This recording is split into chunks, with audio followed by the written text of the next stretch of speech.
Hey, good morning, everyone. I am Ryan Wolt, and welcome to the Season 4 premiere of Roast West Coast, the coffee podcast that brings you the stories of coffee professionals and entrepreneurship and coffee education, and occasionally, always, pretty much every time, manages to find a tangent or two to follow.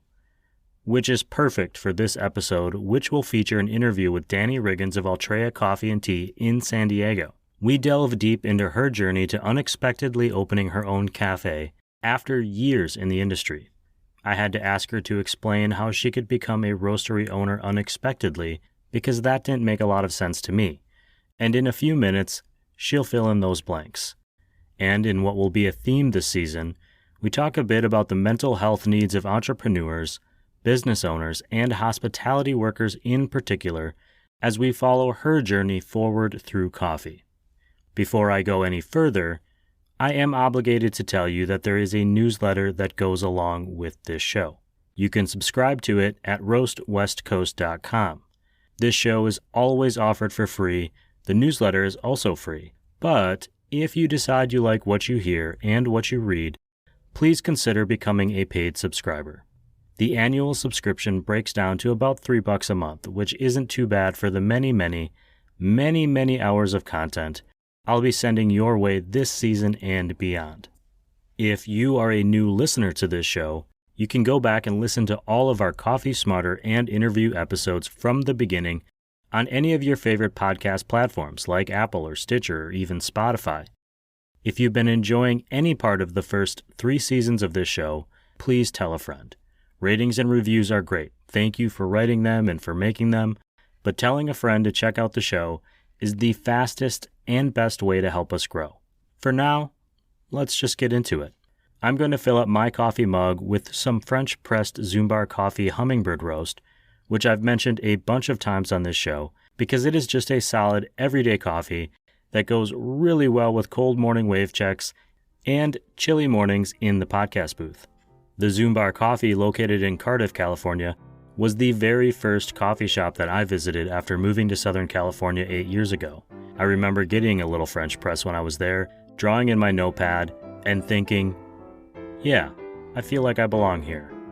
Whatever you are drinking this morning, I hope that your mug is full too, because it is time for the very first interview of Season 4 of the Roast West Coast Coffee Podcast. Enjoy this interview with Dani Riggins, founder and head roaster at Ultreya Coffee Tea.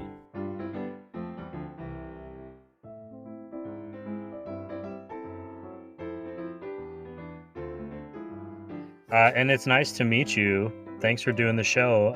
I'll warn you right now, this is my first episode of Season 4, so I'm a little rusty.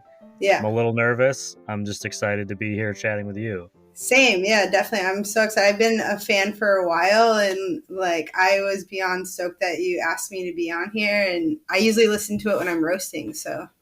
Oh, nice. Well, I appreciate that. I didn't know I had a fan, so now I can add that to the list. That's super cool. If you wouldn't mind, just for the recording, if you could state your name, your business, job title, and your favorite Ninja Turtle. Okay. So my name is Dani, and I own Ultreya Coffee Tea, and I'm the owner, head roaster, and pretty much your everyday barista, janitor, all those things there.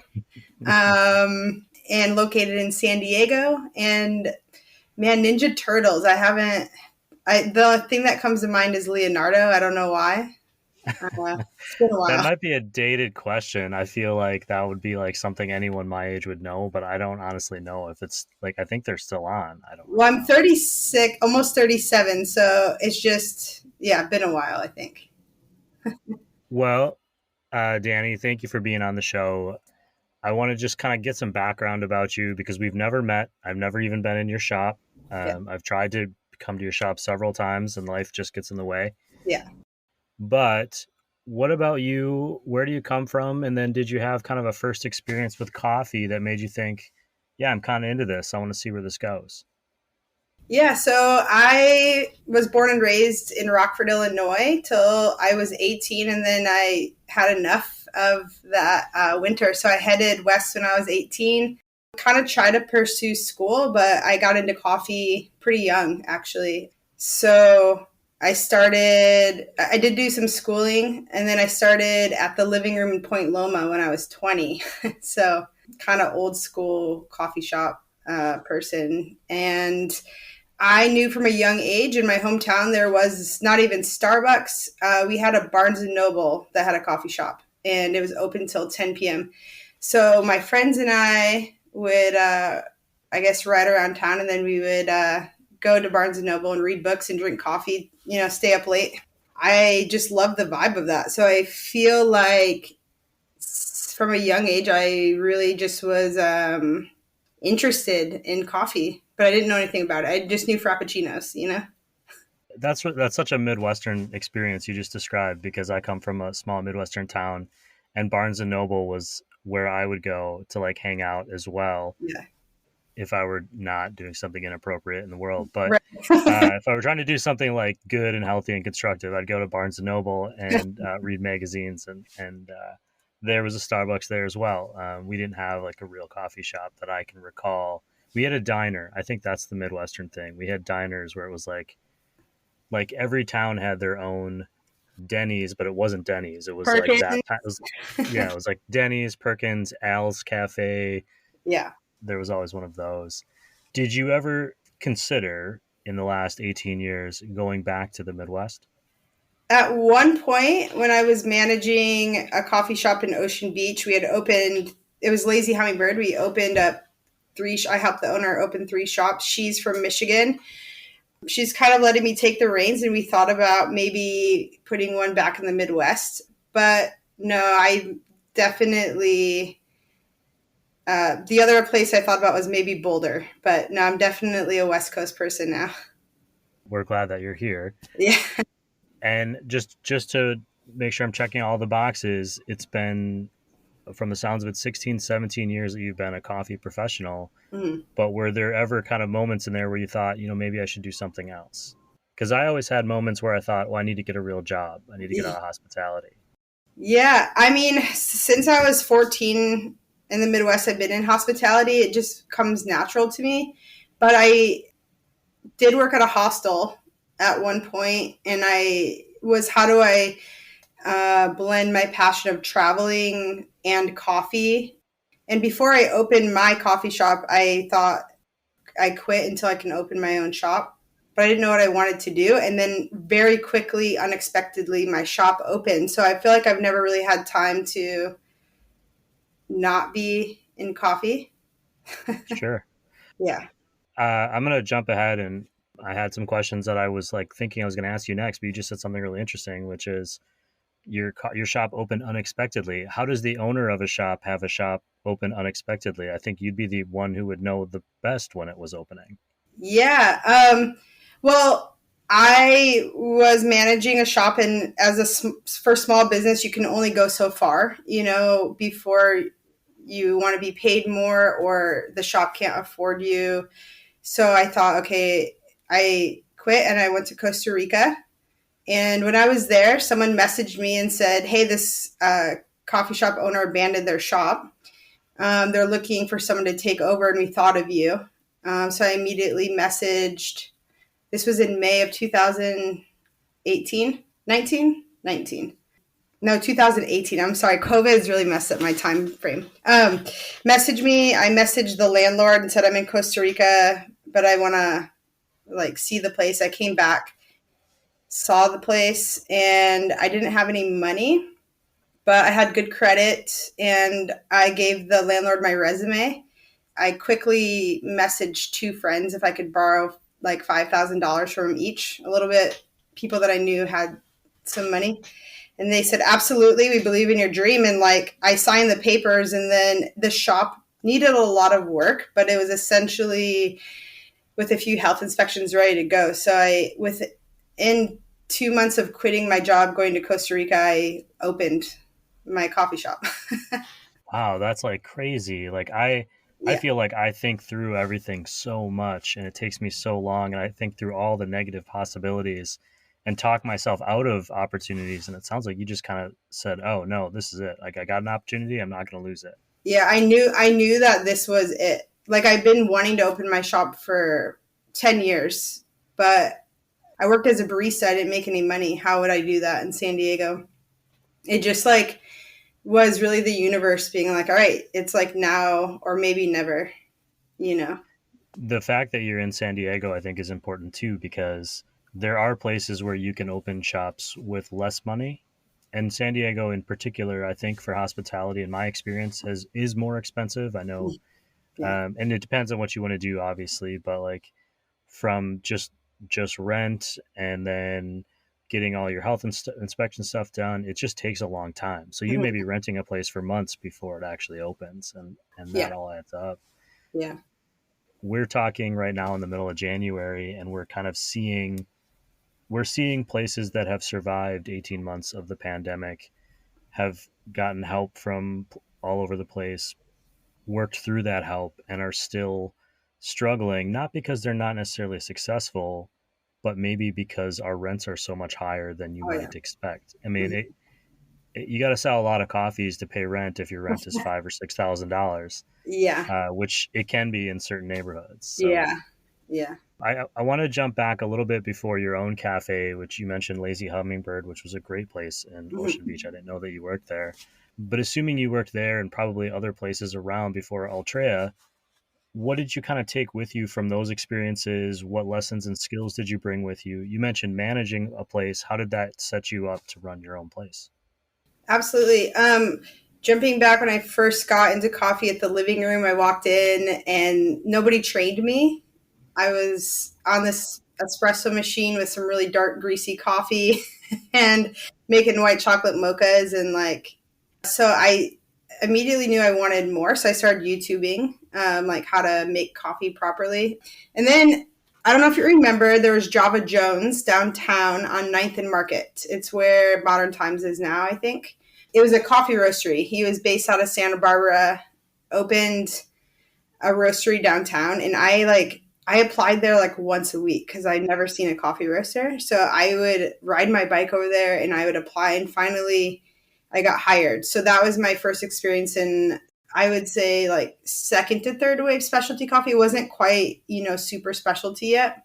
So there is when I learned about different roast profiles, even like retail coffee beans, how to pull a shot of espresso, steam milk, microfoam latte art.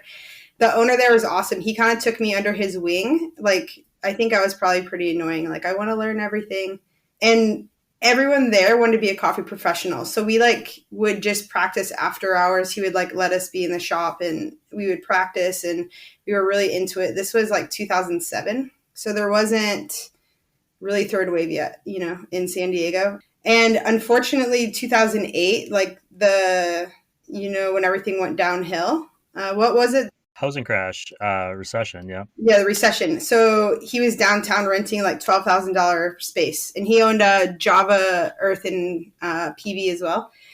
He kept it open as long as he could, but ultimately he went out of business.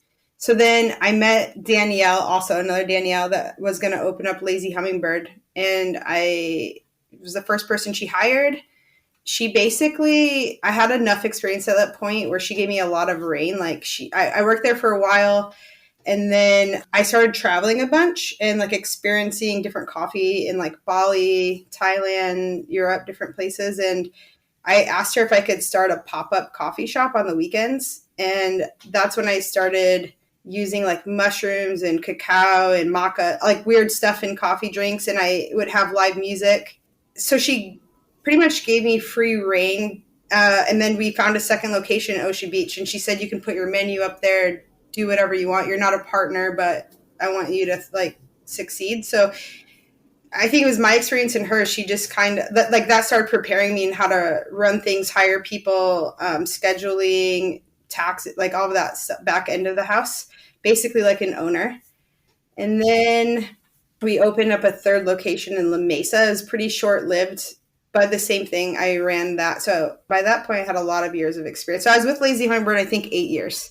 And I also worked at a hostel for a little bit. I've always just like been a hustler. I want to travel, so I work 2, 3 jobs, even if I'm working a 40-hour job. But basically, that set me up to run my own shop. I know there's been a couple business owners who are like, oh, you haven't been through the whole experience of starting your shop, like building it out. But I was there every step of building every single one of those shops. In fact, like I was at Home Depot, I was I built them with my hands. They were carts, but nonetheless, I've been through that process 3 different times and dealing with health inspectors. So I did have a little bit easier opening my shop physically, but I have had that experience before, if that makes sense. Yeah, well, and then you mentioned earlier you kind of hit a ceiling where you can't grow any further working for someone else. And for some that's like the goal, like to get into that position. And then for others it's like, okay, no, I want to really put my own name on it and put a name on it that I've chosen. Mhm. And for you that's Ultreya. And I'm wondering, what does Ultreya mean? Where did that come from? And why did that speak to you as like this thing that I'm going to live every single day for the rest of my life and in time? Because no matter what, that's like a name that you are connected to. Yeah. I had such little time to choose a name, but I read this book called The Camino, and a lady. It's like the Camino del Santiago. It's kind of like the Pacific Crest Trail. You hike this whole thing. So when different hikers and travelers pass each other, they say Ultreya to each other, which basically means like I see you on your journey and I wish you well. And I read that book like, I don't know, 5 or 6 years before I opened. And I always thought like that'd be a cool name. San Diego's so transient. People don't live here for very long, and or there's so many tourists. And then my love for traveling, I thought it would stick out. So in hindsight, I chose the name really quickly, but I also, now being by SCSU, it really is transient because the students aren't here very long. So journey onward, that's what it means. And I think, yeah, it just kind of fits with my lifestyle as well. You were talking about travel, and I'm just wondering if there was any particular place in the world that kind of stands out to you as like that was the trip that had kind of some life changing moments for me, and maybe coffee in particular. Definitely Bali. The coffee scene is amazing. It's very heavily influenced by Australia, which we all know is kind of, I think, leads a lot of the coffee industry in a way. So it's heavily influenced. I mean, I don't know how to explain Bali. It's like very laid back, really relaxed, but they do everything so well, so detailed. That was just life changing in general. I think the people are so kind and so nice, and it's just good vibes. That type of, like, there's no worries, and you are just in like lush tropical environment, and that's where I discovered putting coffee in my coconut. Like I would drink fresh coconuts every day, and then they don't necessarily like have ice all the time, so I would put a double espresso in a cold coconut, and that's one thing that's on my menu. And so I don't know, I think it's like that helped me experiment with different things. Like coffee just doesn't have to be black coffee. Well, I'm a black coffee drinker, but I kind of love this idea that you are willing to take chances because of an experience that you had. When you said that, I just thought, wow, like that's something I would try, even though it seems so foreign to me. Yeah. Having done 3 seasons of this show and having tried maybe 100 different coffee roasters in the last year, no one else has ever said like, "Hey, why don't you try this in a coconut?" Like Mhm. that's a really Yeah. unique thing. That's on the menu at your shop. How do you infuse kind of this mission of Journey Onward into the vibe of your store and into your brand? And you mentioned that you're near SDSU, so a lot of students, I would imagine, are coming in. But how do you kind of maintain, that feeling that people get when they come through the coffee shop with so much kind of turnover and frankly being in the middle of a pandemic? Yeah. My shop is like very kind of eclectic in its own. It's like DIY. It's not gonna look like some of our bigger small businesses here that have 100K build outs. But that speaks to like college kids and the type of people you kind of attract, the type of people that are in the same sort of lifestyle, I suppose. So I think like my customer service, like I'm very like a vulnerable person, or like I'm like this is who I am, and same with my employees. We're very personable. We don't really do coffee snobbery. That's, I don't know, we just are very very laid back. Like we make it feel like home. And I feel like that's really inspiring to people. And then I live in my van, and I travel a lot. And I think that's part of my branding. Do you live in your van? And I'm sorry to ask this because I'm a big fan of the van concept, and at one time built out a 23-foot bus for a similar purpose. Awesome. But do you live in the van because you want to, or because you put all your money into the shop and you have free parking? I moved into the van shortly after I opened the shop because I wanted to. My lease was up where I was living, and I had always wanted to do van life. I thought that I would try it and see, and then the pandemic happened shortly after that. And now, I mean, it's pretty much by necessity because rents also like almost doubled in San Diego. But I do it by choice. I love it, and as much as I can have the freedom to travel is better for my mental health and running my business during a pandemic. Sure. Yeah, I've been following your Instagram, and I see photos of you guys out in the van, and I saw you just came back from a Van Life Pride event, Mhm. Yeah. which looks super cool. You mentioned that you think the business attracts kind of like-minded spirits to the store, but I think the van life is a similar thing. I Mhm. noticed that if I'm in a campground and I see people with kind of a cool build out, I gravitate towards them, Yeah. and Yeah. I don't know why, but I'm less afraid to say, "Hey, what's going on here?" Yeah, totally. Yeah. Do you do that when you're out traveling or when you're out in the van, say at Joshua Tree or somewhere, with coffee? I mean, I feel like when I see someone making coffee, like I want to go talk to them. Totally. Yeah. I think it's like my two passions, being nomadic and coffee mixed together. So I absolutely do. I was driving down Sunset Cliffs the other day going to watch the sunset, and this guy has, or no, maybe it was in the morning. He has a van, and he had a setup outside in a parking lot, coffee and muffins or something. So I pulled in and talked to him for a while, and he's just starting out as an entrepreneur. And I just try to inspire him, but also be inspired by, like, that's so cool. And he lives in his van as well. So I was like, wow, like, it doesn't matter where you start. You're just putting yourself out there. That's so funny. We started a business out of the bus that we built out, and how we started when we were still like in the beginning phases and learning. We spread the word by making coffee at Palisades Park in Pacific Beach and giving out donuts and Awesome. just getting people to talk to us. So I think that's like I don't want to say low barrier, but it's such a cool, like simple way to communicate with other people. Yeah. It's really interesting that you have such a nomadic bent and also have this fixed retail store that really would have to ground you to a location. Is Mhm. that something you thought about, kind of the duality of that? Well, like I said, I didn't plan on necessarily living in my van. Like I thought, I mean, I know it takes a couple years to make a profit, but COVID really threw a wrench in that.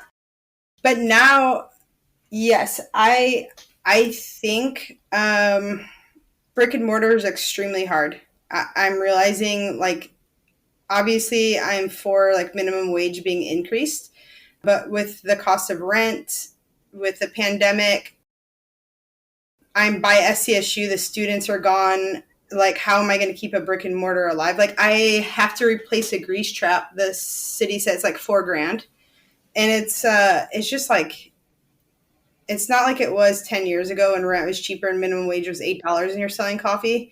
It's like really difficult. So, I mean, my backup plan is to get a small warehouse and do more online and grocery stores because I need a backup plan. I'm seeing, as you know, coffee shops that you would think would never go out of business going out of business. And it's like devastating to see that. So I'm I think, like, I want to be on the road as well. So essentially, if I don't have a brick and mortar anymore and I have a warehouse at some point, I can travel and share my coffee with people. Like, I've thought about pulling up in front of national parks, and doing pour overs or something. I'm not really sure. It's a strange time, and I'm really trying to reevaluate, like, how to move forward right now. It's really weird times, essentially. There's all kinds of articles in the paper about how everyone's quitting their job, but then none of those address that if you're your own boss, you can't really quit your job other than to give up your business and this Right. part of you. or change it completely. And that's kind of an emotional variable that just, I think, is, it's not, doesn't make for an easy story in a Mhm. paper, but it's certainly out there when I talk to entrepreneurs anyway. Mhm. Talking about a future warehouse roastery at some point, it doesn't sound like you plan on giving up coffee in any way. No. But what's kind of your philosophy when it comes to roasting coffee or sourcing coffee? Where is kind of your go-to location in the world if you're looking for coffee? Anything you can tell us about your kind of your plan on that side of things? Yeah, I still feel new to roasting. I've been roasting for a year. I did have a little random experience, but so it's really hard to go to cuppings right now, because of COVID. So I am kind of blindly getting samples and then trying to match that with roasting. But right now, I have a Honduras, Colombia, Guatemala, and then when it's in season, Ethiopia, just depending on, yeah, like the season, I guess. So I'm learning all about sourcing. I've read every roasting book, sourcing book.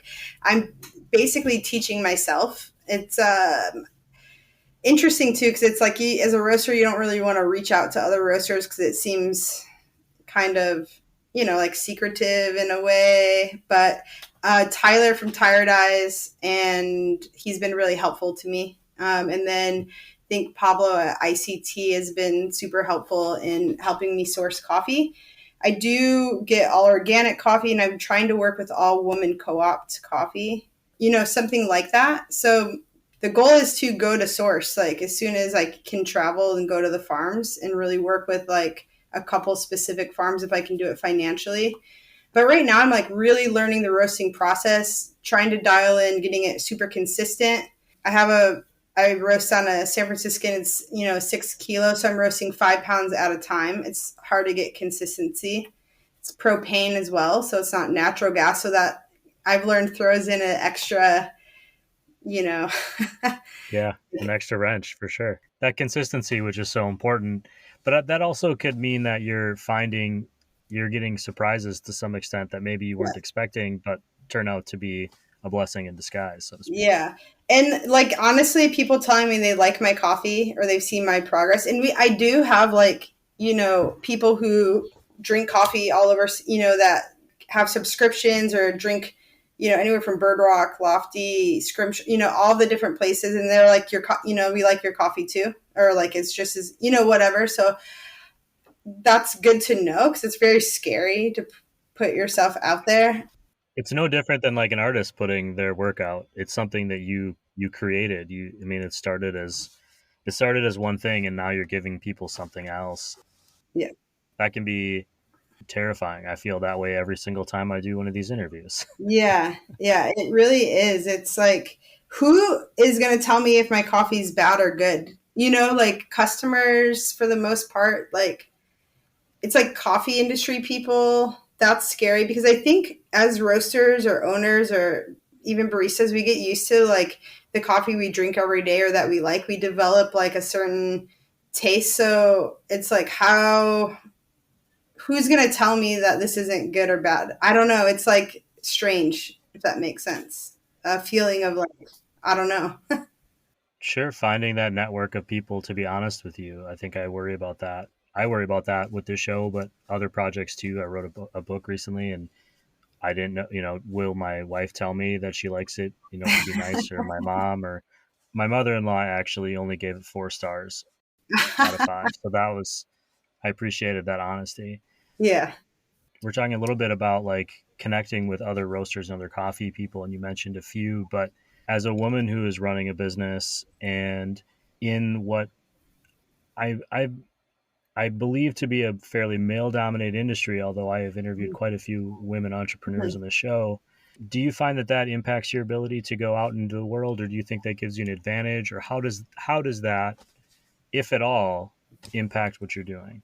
I think in my like head when I was first starting, it really impacted me. Like there's not a lot of women roasters here in San Diego, and the ones there are pretty seasoned or they have a lot of tools to be successful in roasting and it's like support, for where they're roasting for. So I try to find people that I know are approachable, like that are friends in the industry, to talk to. And in my head, it's like super intimidating. And I don't think because I'm a woman that necessarily holds me back, but in the past, it's been bothersome. That's very male dominated. And it seems like kind of like a club, but I really have to get past that. And like, is that in my head or is this true? And another part is like in my head, I'm like, well, there's so many rich white dudes that own coffee shops, that pop up and have like, $100,000, $200,000 build-ups out of nowhere.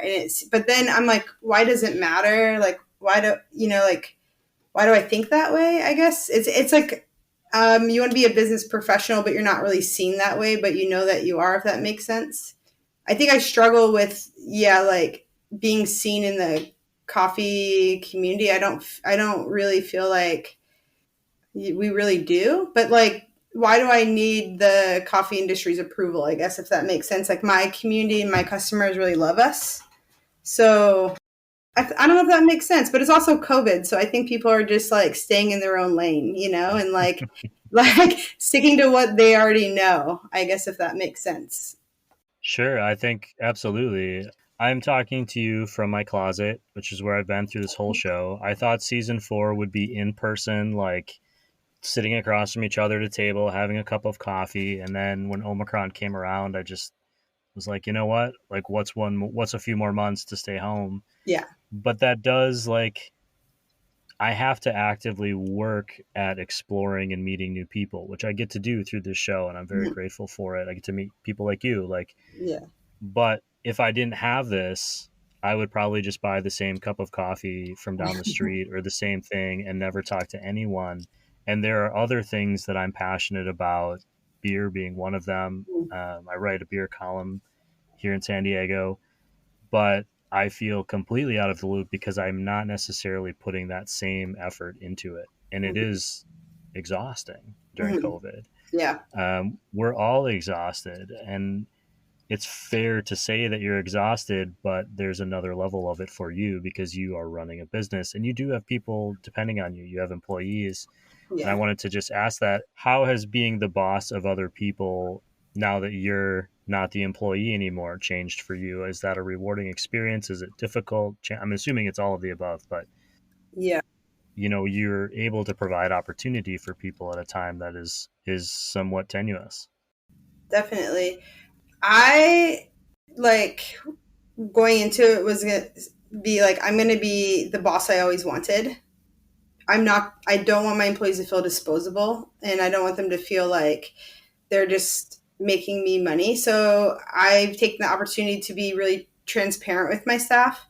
To also, I work side by side with them. When I'm on the floor, I'm their coworker. Nobody's in charge per se. Like when we work as a team, and that's given like little issue with like, I don't have anybody with like attitude problems, or I don't also run anyone as a manager because I think like if everyone works as a team, like the hierarchy and people want to be the lead barista and the head barista, and it creates tension and separation. And they're all family to me. We're all pretty young, and create where if they need anything they can come to me, and I'll have their back no matter what. And then I'm also learning to have boundaries too, because I realize that's, especially during COVID, it's very exhausting because everyone has stuff going on. So now I'm learning to scale back a little bit. So I've been having these conversations with my staff.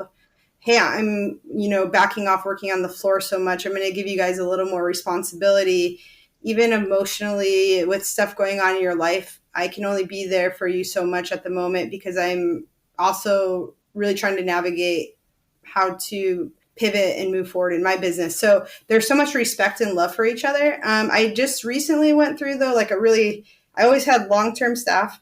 I had a high turnover. It was like when unemployment stopped giving out checks, everyone got jobs, and then job hopping. And there's a coffee shops in San Diego that I absolutely love, and they have enough money I do pay more than minimum wage as well, but to pay more than I can pay minimum wage. So I've been having staff like leave to go work for this company because they can afford to hire, more. And I get it. Like when you're 21 years old and you're making $19 an hour starting off making coffee all day, like why would you want to work for 15 or 16? It's like the younger generation kind of wants to do how can I make the most and do the least, and that's okay. It's just how it is, you know. When you said that 19, I don't mean to chuckle, but my first job, I was paid $2.15 an hour plus tips. Yeah, no, totally. And in the Midwest, you can get away with that. I think they still only pay like $4.35 an hour plus Yeah, tips at this particular restaurant I was working at. yeah. If I'm coming to Ultreya, which I intend on doing probably before the show airs, I'll confirm that if anyone's listening to the show. What is it that you're recommending to somebody new that comes into your shop, or what is that experience like for somebody who walks in off the street with no concept of who you are? I think immediately, like when people walk in, they're greeted by like the vibrancy of the shop. There's a lot of plants and the eclecticness, and most people when they walk in, they are like, "Wow, this place is so cute or so homey. I really love it." We have specialty drinks that people are like really drawn to, but I always recommend our cold brew. I've been brewing cold brew since like 2007 or 8 before it was popular, and I feel like I've dialed it in. I feel like I'm a pro at cold brew. So I always recommend that. And then if people want to, we also have macadamia nut milk. Like my shop's 99% vegan. We have a lot of vegans that come in. So that's what I pretty much do because it goes good with any of our coffee. You know, it's like gives off that nutty feel that people that's like easy drinking. You know what I mean? It's not too far off. And then our drip coffee I think is really good as well. I'm 99% vegan too, so that Yeah, works out yeah. perfectly. Uh, I'm like right there, but there's this Wisconsin part of me that won't give up cheese all the time. Yeah, it's always catches me off guard when people don't know I'm the owner a lot of the times, you know, and they're like, "What's your favorite thing on the menu?" And I'm like, "Man, it's I drink black cold brew, but it's like it's such a tough question because I have no I don't want to steer anyone the wrong way, but I also think like I think we have some of the best drinks in San Diego, you know, like on my menu. So you know, and that's kind of like sounds egotistical, but I really think I really think we do. I think you have to believe that if you believe in your product to some extent. You have to think that you are, if not the best, then on par with the best. Like you're giving people something you're proud of. Yeah. And it's fair to say that we're growing in our process and getting better and better and better, but it's also important to feel good that like, hey, I feel like I made someone's day today with a cup of coffee or a drink or whatever, or in my case, gave someone an okay experience on the show, Yeah. or they read something interesting that I wrote. We've been talking about a ton of different things. I want to just ask you real quick about working with coffee. You said you've been learning and teaching yourself, reading books, watching YouTube videos. Was there anything that's kind of surprised you about the process of working with coffee that you've kind of learned the hard way, let's say, or you've learned through experience? The biggest takeaway I'm learning about coffee is it when you're in the business of coffee is like what does the customer like?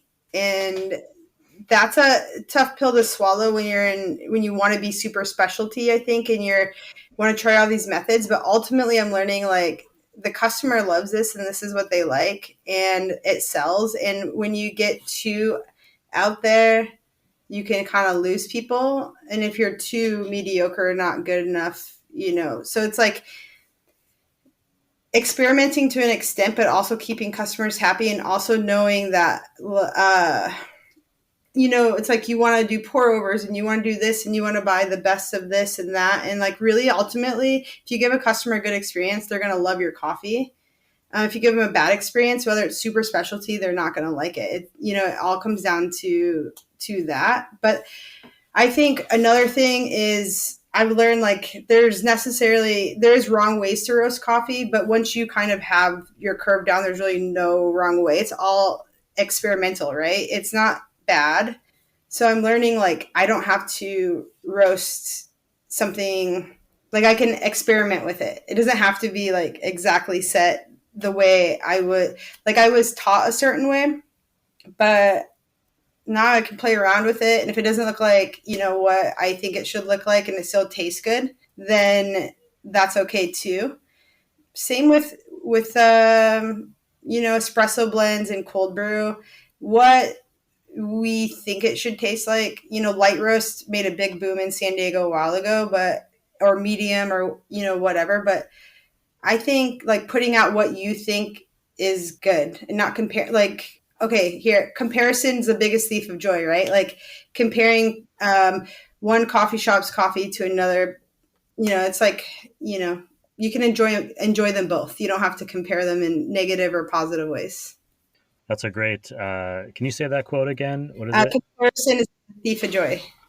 That's such a cool kind of comment. I haven't heard that before. I'm going to think on that one for a while. Is there anything that we didn't cover today that you want people to know about the Ultreya experience or about you as a coffee professional? I think like the main thing is, I really just was a barista with a dream and a passion to open my own coffee shop.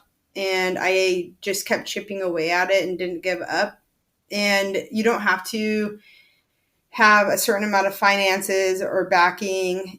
Like you can make it work. And you don't have to come out of the gate with the most expensive espresso machine. Just start with what you have. I always wanted to roast. I didn't get my roaster till the pandemic.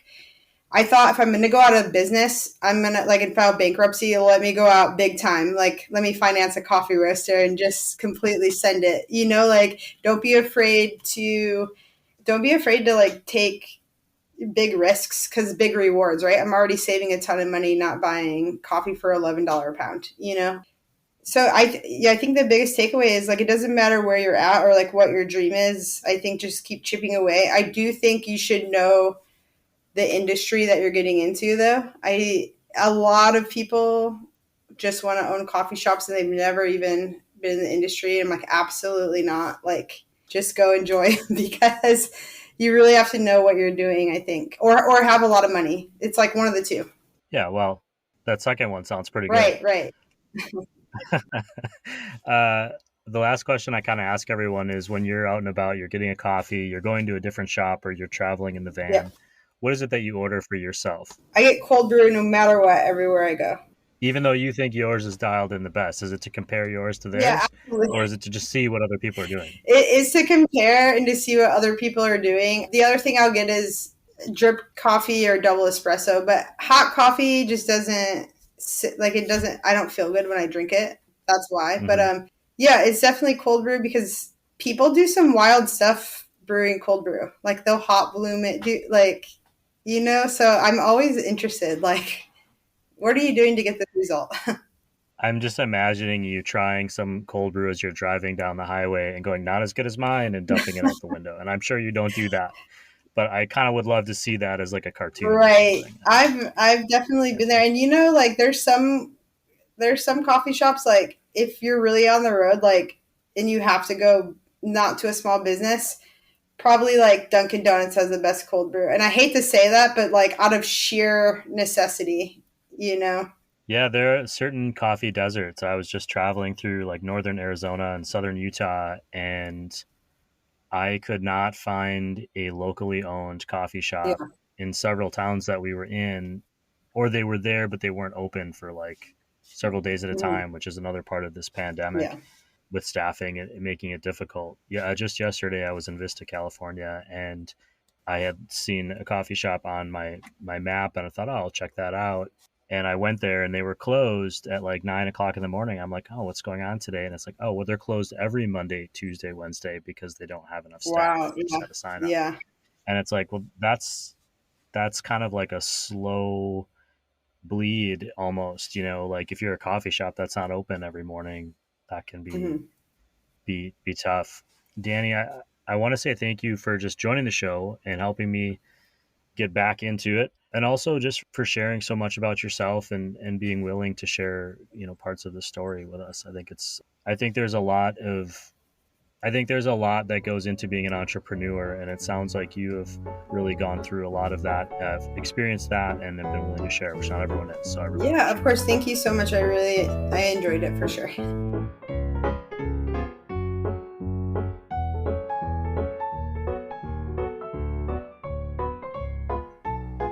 Hey, Roast listeners, Ryan again. I really want to express my gratitude to Dani for how open and willing to share she was during that interview. It was my first recording of the new season, my first recording of 2022, and to be honest, I went into it a little bit stressed, a little bit nervous, and a little frustrated by the COVID exposure logistics I had been dealing with. As recently as last fall, I thought I might be transitioning into more in-person shows. But of course, Omicron exploded in December and scuttled those plans. An hour with Dani, and it felt like I was right back on track. It's a great privilege to get to share other people's journeys with you, and it is a great luxury that I can do it from here at home. Honestly, I just keep saying to myself, what a world we are living in. So again, thank you, Dani, for sharing and for helping me get back into the swing of things. As far as my coffee drinking goes, in general, my palate has been slowly working towards enjoying a fruitier cup of coffee. I've always been partial to something a little bit more bitter, filled with dark chocolate and rich flavors. If there is a Sumatra on the coffee list, I'm probably ordering it. But all of a sudden, the light, fruit-forward coffees seem to keep finding their way into my cup. I'm honestly not sure how that happens. Someone is ordering these coffees, and it's probably me, but I honestly don't remember doing it. My changing palate is one of the biggest reasons that I don't write coffee reviews. For years, I wrote beer reviews, sometimes scathing ones, sometimes applauding ones. But looking back, I don't know that I really feel the same way about the same beers anymore. My tastes have changed, even if the beer hasn't.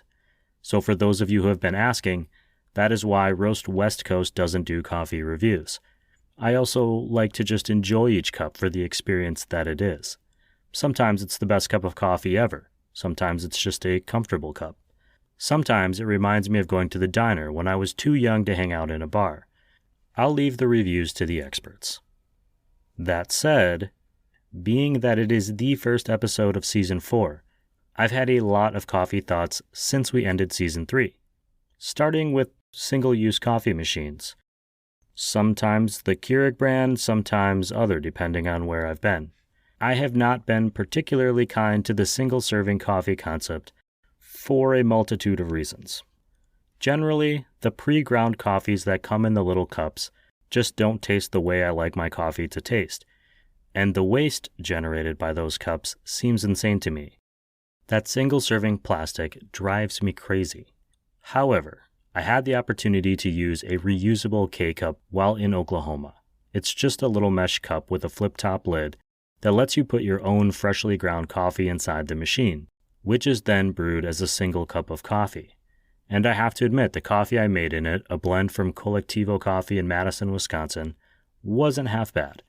And without the plastic waste, I didn't feel so guilty making it. I did not test the temperature of the water or double-check the gram weight of the bean-to-water ratios, so it wasn't perfect, but I could definitely see value in the convenience. If there is anyone else out there using the single-serving machine method to make actual good coffee, I want to hear about your experience. And if there are any coffee science nerds, a label I am putting out there with great love and great respect, I'd like to share your perspective on the consistency and quality of coffee being made in one of these single-serving brewers. Reach out to @RoastWestCoast on Instagram to connect about it. I also want to take a moment to give a shout-out to the team at Young Hickory and their owner Clay. Young Hickory was based in the North Park and East Village neighborhoods of San Diego. They recently closed both of their coffee and beer locations. It was such a great concept, an inviting space, and those communities were better for their presence for the past 7 years. They recently put out a statement announcing their closure and inviting the community to come celebrate with them one last time. The full post is on their Instagram @YoungHickorySD, and we shared it on roastwestcoast.com. I'm pulling this quote from the middle. Quote, "This month we'll be ceasing our operations at Young Hickory. To put it simply, the pandemic has affected us in such a real and fiscal manner that operating is no longer sustainable for us. We survived the circumstances as long as we possibly could, fighting tooth and nail the whole way. Despite our best efforts, the time has come for us to move on." End quote. At the beginning of the COVID pandemic, which roughly coincided with the beginning of this show, I wondered how many businesses would close. That wave of closures never really came, in part due to customers really going out of their way to support small businesses, also in part due to local, state, and federal assistance, And finally, in part due to the incredible adjustments small business owners were making on the fly, sometimes daily, to stem the impacts of coronavirus. Even in their closing announcement, Young Hickory took the opportunity to encourage us to support other small coffee shops. I'll follow up on that to say, it isn't your responsibility to save your local coffee shop, or local brewery, or bookstore, or nail salon. Everyone is being impacted by this differently. However, if you have the option, I always encourage you to shop local, shop small, and know that those cups of coffee that you buy, those roasted beans, they make a real impact, both fiscally and emotionally, for a lot of people in the coffee economy. And I'm officially off my soapbox. In the podcasting business, I think this is called a transition. Speaking of great small businesses, some of them support this show. Because of them and our listening subscribers, the podcast closet has a fancy new ring light, and it's lined with foam acoustic panels. They are why this show keeps getting bigger and better.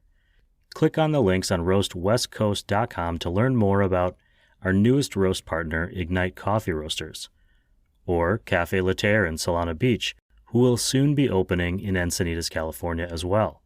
Mostra Coffee Company, which is basically everywhere, Coffee Cycle Roasting, who we've teamed up with to offer Coffee Smarter classes, Leap Coffee, Zumbar Coffee and Tea, Maria Coffee, Steady State Coffee, and, don't forget, Roast West Coast, this show, will be at Camp Coffee Company in February, Omicron permitting. Mark your calendars for Saturday morning, February 19th, from 9 to noon. There will be stickers and great coffee, and I'll be interviewing customers to be on the Roast West Coast Coffee podcast. Thank you to those industry partners, as well as Cape Horn Coffee and First Light Whiskey.